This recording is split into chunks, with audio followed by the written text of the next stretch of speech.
listening to Planet Vero Radio. I am Cindy Schwartz, and this is the Patient Partner Show. We are broadcast on iHeartMedia and also podcast on Spreaker. My co-host Jeannie Rollers on live stream with me, talking to me from Indiana. Today, our topic is informed consent. And Jeannie, you have a kind of a new, it's not a snag, but something a little bit different where there is another additional informed consent form. And we've talked about so many consent forms on these podcasts, on these shows. And this one is about when a patient is admitted to the actual hospital, but it is not a consent form for a specific surgery. So it's more when you're just getting to the hospital for you to be allowed to be a patient in that facility. Correct? Right. Right. It is. It's an entirely different consent form. And, I mean, it's the same old bag of tricks, but it's just a different form. And I'm going to put this information because I'm going to break down all the consent forms, the procedure consent form and the inpatient hospital consent form. I'm going to break them down on our website at www.patientrightsinfo.com. But let's talk a little bit about the first thing, when you look at this form, you will see that it's mostly numbered. They have some bold print, and they have a lot of other print that is very fine. And a lot of people, just because it's so small, a lot of people will just read, and I'm certain this is probably their intention, they only read the bold print, like consent for treatment, consent to photograph, consent for release information out of network health providers. But what really struck me on this form was right under the title in tiny little print, it explains how they are going to define a healthcare provider in the form. And in this form, they define a healthcare provider as anyone, including medical students. Mm-hmm. And then during the rest of the form and all those numbered items, they only refer to healthcare providers.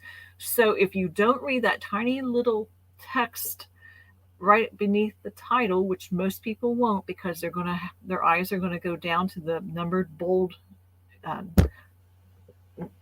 can't even think of the word. The font. They are going to skip over that. And so they're not going to catch that you are going to sign this and give permission to medical students to be part of your care, or really anyone else that the hospital wants to take part in your care, is basically what it says. Right. So that's kind of the important part. I'm just going to interrupt you for a second right there as far as what we talk about, because in all honesty, we don't really even know for the most part as these surgery patients, as these medical patients, who the people actually are. We don't know if they're an RN, a surgery tech. We don't know if they're schooled, licensed, certified.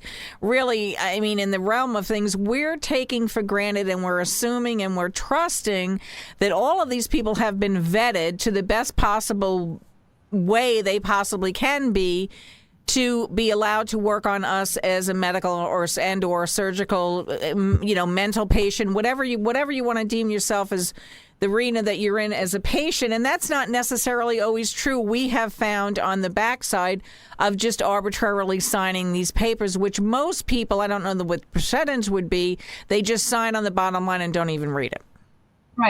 Right. Now, I wanted to talk about item number 1, the consent for treatment. I'm going to read it word for word. And this is an actual consent form that you have from an actual facility in the state of Indiana. It is. And it's pretty, general to most healthcare providers. Okay. It says, I give my permission to all healthcare providers involved in my care to perform those examinations, testing, and procedures that are necessary to treat and provide for my medical care while I'm in the hospital. That is what we call a blanket consent, because you have just given the consent for anyone that they deem fit or they deem that they want to provide care for you to allow it.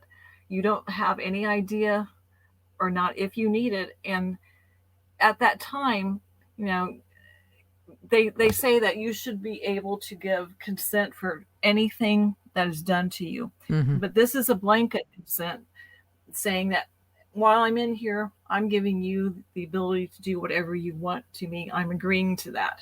So that is very, very broad. It really shouldn't be done like that, because you should have the right, and you should know that you have the right at any time to refuse anything. Mm-hmm. So again, and this is your opinion. We're not medical people. We're not legal people. We're not lawyers, certainly. And I interrupted you, but I want to say again, I want to reiterate, is because we need to trust the system, but yet we're finding out when these things happen to us, you can't in a lot of instances. That's the catch-22. Well, mostly we're told we have to trust the system.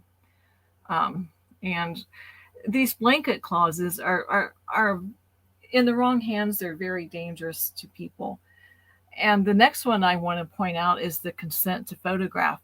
And it says, word for word, I consent to procedural or surgical photographs or video pertaining to my condition or treatment while I am a patient at the hospital.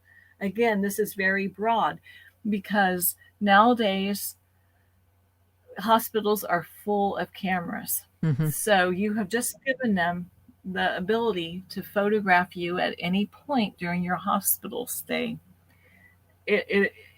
I've been told by different people that they have had doctors or nurses take out a cell phone and take pictures, and saying that they're going to be put into their official medical record. So, does this cover their personal cell phones, for them to take pictures of you with their personal cell phones? Mm-hmm.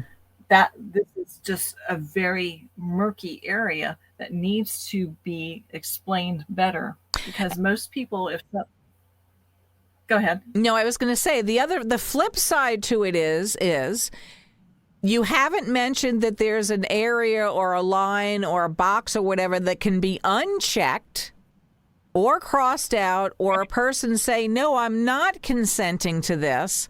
And what happens then? We know from instances that we've personally experienced and from people that we've interviewed, we know what happens. But I mean, legally, where is that, get out of jail free card when you don't want to consent to being photographed and you don't want to consent to having medical students work on you? Right. And that is the issue. Most of these forms anymore are going to be done electronically. Mm-hmm. And by being done electronically, you no longer have the ease of crossing things out. And that's probably done on purpose. My husband, I've had him in the signature area write all the stuff that he now refuses to have done, because that's the only place on most of these electronic forms that you can put in, I do not want this, or this. Mm-hmm. And yes, that's something that I personally would like to see changed, is instead of automatically assuming that you're opting in mm-hmm. and you have to opt out, it should always be, no, you would opt in. It shouldn't be assumed that, yes, you're saying yes. That you're right. Mm-hmm. Okay. So my one, what I want to say out for that is you can insist that they print those forms out. You can, but they're also going to have you sign the electronic form. And if that, I don't know if that's, I honestly don't know if that's necessarily true. I personally do not know if that's necessarily true. If you have them print out the paper version of that form, do you also just automatically sign the one? Jeannie, I don't know if that's true or not. But, that's what we were told. Okay. We were told that by one hospital. Okay, so one hospital, that for a fact that did happen. Okay. Mm-hmm. Across the board, I don't know if that's true. Give the website again, and we only have like 25 seconds left. www.patientrightsinfo.com. Okay, and you can also reach us at patientrightsinfo.com. Yes. Okay. And so we're talking about informed consent. I mean, are we really informed? Are we really consenting to this? Do we need to bring, my opinion, do we need to bring our own lawyers with us to these surgery things, to these facilities? I mean, it sounds facetious, but I mean, I don't know what to think anymore. So another topic on Planet Vero Radio. Please stay tuned.